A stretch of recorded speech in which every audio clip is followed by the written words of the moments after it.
Hi guys, how are you? I hope you're well. I am well myself. I'm about to cook before I rush out, and that is why you saw the title Enough Time to Cook. I want to cook a very Kenyan meal because it's been so cold out there. It's so chilly, and I feel like I just need food that my cells are used to and also leave some for the family to enjoy. So I'm just measuring rice. I'm going to cook 2 cups of rice, and so I want to get everything ready and then I'll cook with you. But I was saying it's so easy to just pop into a restaurant and buy food, but sometimes you just know what your soul needs, especially in cold days. So it's a very cold day. It actually, the sun is out, but it's very chilly, biting chilly. So I just want to wash my rice and then I'll cook together with you.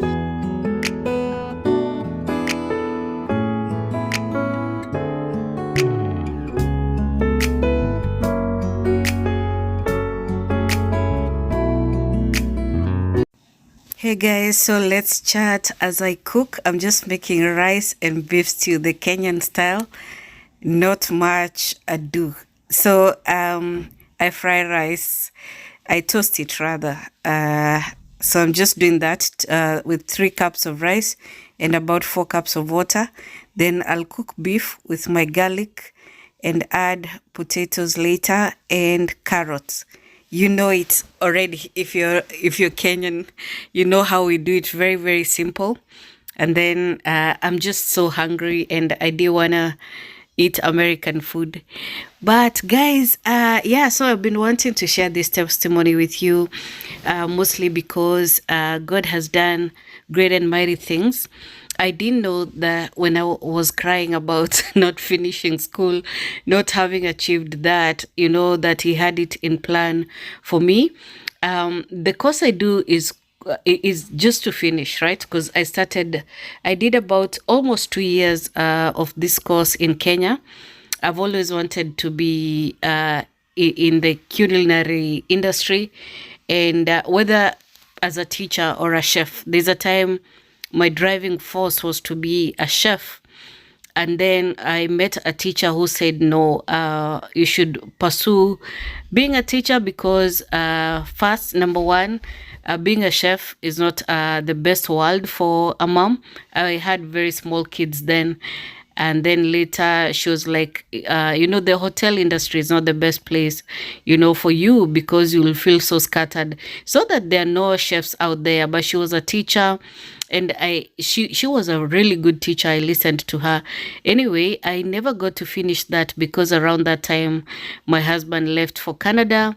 And this had been a dream of mine for so long. So when I found a school in Kenya that I wanted to go to, hubby was all in support. After it being my guinea pig for so long, he was like, yeah, you should share this gift with the world. And yeah, I've always pursued that. It's all I knew, right? It's all I worked at. It's what used to help me make money here and there. And then, as you know, when he left, I left school because I was so stressed out for my kids, especially the last one. He really couldn't cope. And as I left school, I decided, I'm going for a cake decorating training and I'll be, a cake maker. But I never followed through with that. Something, just was keeping me home. I felt like I have to be there with my child. I remember one teacher telling me, Margaret, your kids will never be this young again. So, I can't say I have regrets. I've spoken in a manner as if, I regretted giving that much time to my children. But actually, some of the regrets I have is how much I used to work in the house and denied them my presence sometimes. Not so much the presence, but the attention, yeah? So, you would see, depending on the character of a child, one would come work with me and the others just focused on their own thing, you know. So it was always scattered anyway. But anyway, now that they're grown, yeah, like I said, you know, up ahead I explained, I ever tried to join this school and I hated the fact that they didn't have a cake decorating course. I just wanted to do cake decorating. I wanted to do, you know, wedding cake decorating. And I've looked in this city, it's so hard to get that kind of thing. And in my school, especially because it's a community college, they don't want to offer that. They want to have an incorporated course. That is just my way of speaking English, and that is to mean they like that whoever comes there, because you're not supposed to be like some geniuses of sorts, yeah. Otherwise, you'd be going to a school like CIA, that is Culinary School of America, Culinary Institute of America. This one, they do a community-based kind of teaching. They want you to get the best of both, you know, front of and back of the house training, where they start you off in a way to both introduce you and, you know, have you, specialize, right? So they have intro courses, but they also have, you know, those incorporated courses. You can do a certificate level, but for me, I got so lucky that, you know, I found a way I could do some sort of a finishing, you know, and incorporate my learning in Kenya, my experiences in Canada, and just to cut this long story short, I could go in, yeah. I found a way to just incorporate that. I tried before. They didn't have that short course. So this was so opportune, you know. And funny thing, I think I'll follow up with that, you know, testimony, just to show you, like, there's a God's time and there's your time. Guys, I'm done cooking. But now I have to fold clothes. I have to do, to fold my laundry. I'm eating a lot of food.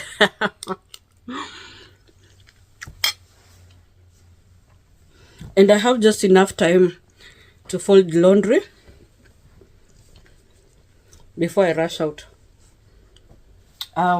It's almost 3 now, and I leave at 3:30. So my class begins at 4. So it's about 11-minute drive. If there's no traffic. There's always traffic around that time because a lot of people are leaving work. The people who work 7 to 3.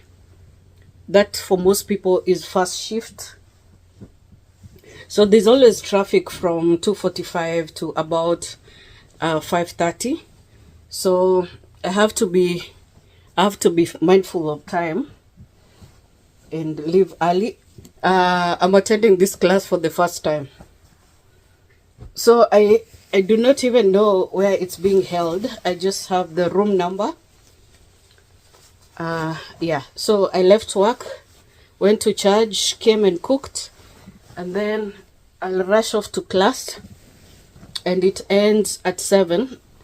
So 3 hours, and most of my hours at work are 3 also, either 3 or 5, depending on my availability and also the hours they have to give, because my job now is only hiring part-time, and I was very lucky to get it, and I got it so easily. When the time is right, the Lord will do it. I had been looking for a job, and some people never even got back to me.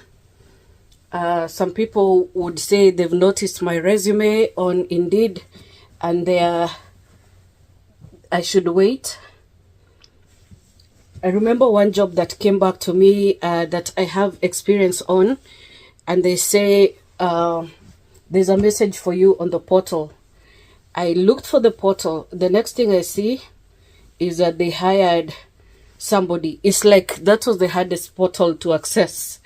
But I thank God, because it also meant that it wasn't for me.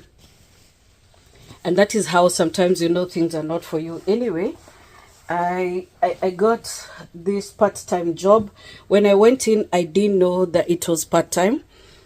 So I was really shocked, and then I felt a bit scattered because, like, why am I getting a part-time job with all the time I have? I wanted a full-time job and part-time education. But when I went in to sign up for my school, it was the last day. Actually, I was running. I found that I went to register, and I thought they would take my ID on my phone. Yeah, you know how some IDs are so sensitive, so you just take a screenshot and use that, yeah, for all purposes. They were like, no, we have to see a physical ID. So I thought, oh my God, they have to touch it and take all the details. When I went, they only just wanted to see it like this. But I rushed back home. It's a very long drive. Like I said, it's 11 minutes only when there's no traffic. Mostly because in that route, you have to keep a speed limit of between 20 and 30. So I decided, no, I'm not giving this up, because the opportunity had just fallen into my lap. So I knew it was God, and I knew the things of God I don't play with, because if he has given you an opportunity, and the way it comes also, you just know he's not playing about that. He wants you to do it no matter what. So I ran back, got my ID, and I just came back in time. I didn't have to wait much. I called my job to tell them I'll be a little late. So as they were going to register me, they told me, oh, the classes are full. But so the lady kept looking for a class for me, and she found one on my under my major, and then she was like, for you to get another class, you'd have to take another major. And I was like, I'm down for whatever. I was thinking of doing 2 anyway, just to have 2 bases covered, because if there's something I have, it's time. And you would wonder, oh, so why not take 2 part-time jobs? Because I'm not trying to do that right now. The classes are more important to me, more than the job. And do you know what's so funny? They're not important to me because I'm looking to get hired. No, it is for finishing a thing I started, you know. So that has to be done. And God over here is not playing with me. He's not laughing with me. He's like, finish what you started, Wanyiha. You have seen that the people who finish, it's not because it's easy on them. But there's an advantage they have that I have now given to you. Okay, it was elusive before. You didn't have that advantage, but now you do. So I'm holding back your enemies. Will it be easy? No. I'm holding back your enemies so you can run and get this done. And so I'm doing that. I don't know if when I say these things, you guys understand what's up, but I'm just trusting God. So I'll get this laundry done and eat so fast like a criminal, and then I'll see you when I'm leaving the house to go for my classes. See ya. Hi guys, how are you? I'm running, and I've managed to leave on time at 3, just at 3:30 like I said. And I've just discovered that because of filming, my phone doesn't have fire. So I'll be charging as I go. But I wanted to just update. I'll see you when I continue this video. Bye-bye. Hi guys. I've reached school. It's a good thing coming in the evening because there's mucho parking spaces. Do you want to see what I'm carrying to school? So I'm carrying my lappy, and that's because I went to a different class yesterday for the first time, and I had a bag. But when I was going to work, I stopped by home and got my coffee cup. I put cream in it, but I didn't close the top. So I put cream in it so I could go make coffee at work, and the cream poured in my bag. So I'm carrying my chargers and stuff here. This is not fun to carry these two things together like this, but aside from that, I'm carrying tea and I'm carrying water.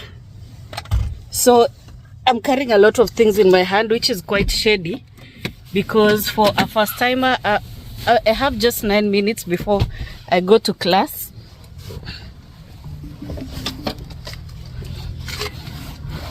Yeah, I have just 9 minutes, and all these things, carrying all these things in my hands ain't funny. Oh, I'm blocking the camera. Carrying all these things in my hand is not funny.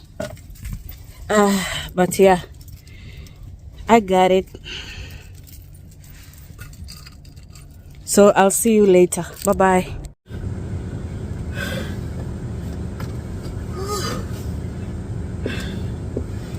Guys,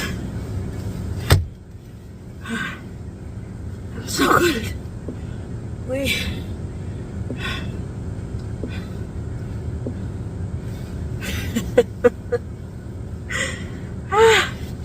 I just came back and set a video for you guys to see. My first day of school. It's so chilly. It's so crazy chilly. It's like shards of ice. Whew. And then I've been so out of practice. So I'm walking up the hill. This college is in a hilly place. So from class down the stairs, I've come back up. I've come up. It's so chilly. I had to cover my mouth and my nose. And there I was breathing like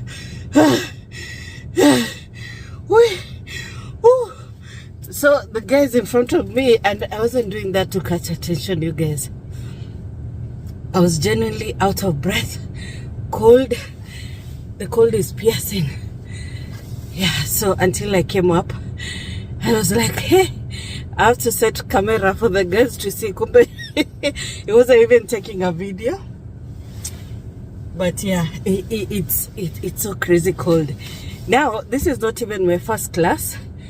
It is my second class. I took my first class yesterday in a different place, in a different location. It's perfect. It's beautiful. I got lost. I haven't. When you get to a new city, there's a way you get to know a place deeply. Like you get into the institutions, you get to different places, so much so that whenever people are talking about a place and a location, you know at least how to get there. For me, I've been like outside looking in, and one thing that I said, and I didn't say it exactly to God, but I had this desire to just get into the inner workings of the city, know which place, and I knew that when I get there, I will know. When I get to that point, I will know that, yeah, I've really entered the city. I have to tell you that I ever applied to this same course about 2 years ago. I went through the whole process. I found the course I wanted. I applied. They got back to me. They asked for my transcript. My transcripts I sent. Everything was going to be okay. Everything was good, right? But I didn't have the money. Okay, so I came here to the advisory looking for like a mini course. Yeah, so I was like, okay, now I'll focus on what I want, and this will add value to my business.